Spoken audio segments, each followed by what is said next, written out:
خب این ویدیویی که من توی فضا درست کردم چطور میشه توی بلندر به سریع‌ترین روش درست کرد؟ با من تا ادامه ویدیو همراه باشید. ببینید به دسته از چند تا مدل سه‌بعدی که یک صحنه رو درست میکنن میگن کیت بش. خب شما میتونید از سایت سافت ساز، من اینجا وارد شدم، از قسمت سرچش اینجا شما کیت بش رو تایپ کنید و سرچ کنید. خب این میشه نتیجه جستجو. خب هر کدوم از اینا مثلا یه موضوع، یکی مثلا زمان وسترن، یکی زمان آینده است، یکی مثلا زمان ربات هاست، سایبرپانک مصر باستانه و موضوع فضا داره، موضوع کلا جنگلی و اینا همه چی داره دیگه. این کیت بشا خیلی میتونه بهتون کمک کنه. ببین مثلا اینجا زده دانلود مدل سه‌بعدی آمریکانا، یعنی این صحنه رو که یک صحنه آماده است میتونید وارد بلندر کنید و خیلی راحت ازش استفاده کنید.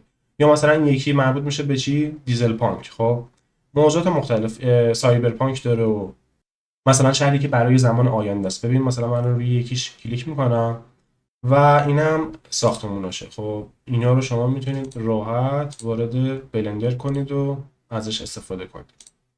چیزایی که من دانلود کردم این کیت بشه ایناست. ببین مثلا سایبرپانک سیتیه، یکی برای ساختمون و یکی هم که یه حالت کارتونی و اینا برای مصر و اینا که من کلیپی که اول ویدیو توی فضا دیدید برای همین اسپیس شیپ. اینجا من اینو میخوام وارد بلندر کنم این صحنه رو.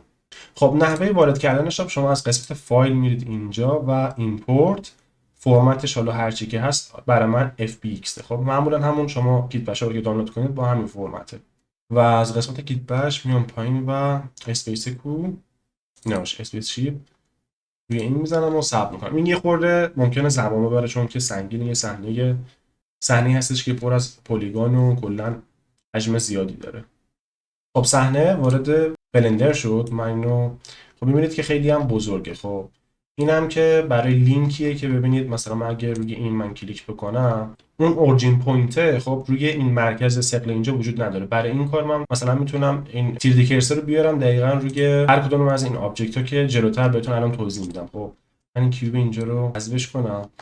خب بزرگم هست. من از اینجا وارد متریال پریویو هم میشم، همراه با تکسچر هم هست. خب اینم باز یه خورده ثبت میکنم لود بشه تکسچراش. اینم از تکسچراش همونطور که میبینید رنگاش هم دقیقا اینه. اما اگه شما اینو ایمپورت کردید توی بلندر و متریال یا همون تکسچر برای شما لود نشد، الان بهتون میگم چیکار کنید. ببینید شما میتونید A رو بزنید و کلش انتخاب بشه و روی فایل میرید اینجا و از قسمت external data خب میاد پایین find missing فایل رو میزنید. اینو که شما بزنید میرید به همون قسمتی که فایل دانلودی کیت بشتون هست. خب من روی تکسچر میزنم و حتما که بعد بخش تکسچر بشه. خب این رو میزنم و ببینید find all رو میتونم بزنم که کلش انتخاب بشه و از اینجا find missing فایل رو میزنم که اون تکسچرایی که میس شده از دست رفته شده واسه من ایمپورت میکنم که برای من اینجا حالا ایمپورت کرده دیگه، من نیازی نیست این گزینه رو بزنم.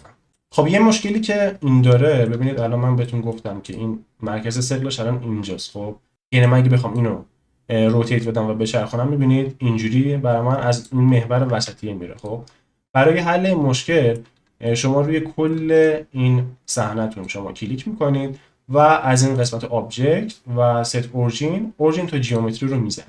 این هم میخوره باید ثبت کنیم که چون این تعداد آبجکت همون زیاده یه خورده زمان میبره. خب الان اوکی شد. میبینید که اون حالت لینک هایی که به تک تک این آبجکت ها بود دیگه رفته و به خاطر اینکه دیگه هر کدوم از این آبجکت ها رفته روی مرکز ثقل خودش. اینا اینجا که من اگه بخوام اینو روتیتش کنم دقیقاً از وسط برای من تنظیم شده و میچرخه. این خیلی نکته مهمی هست.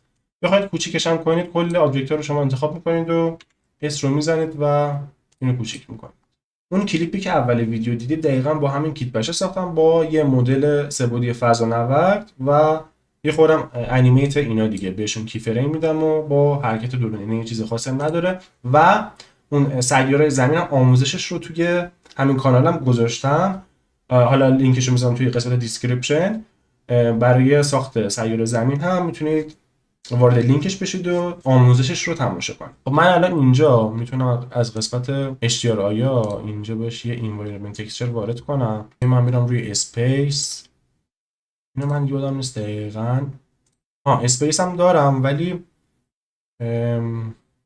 بذار ببینم. یه چیز دیگه هم بود بکنم اریال بود. آره این. خب روی این قسمت برم رندر.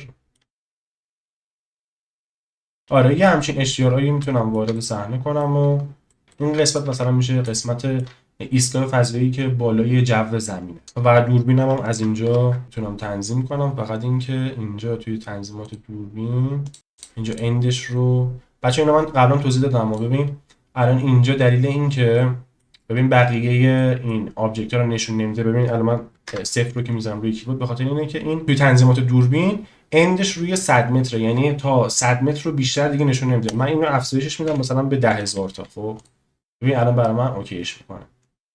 اینو من قبلا هم البته توضیحش رو دادم.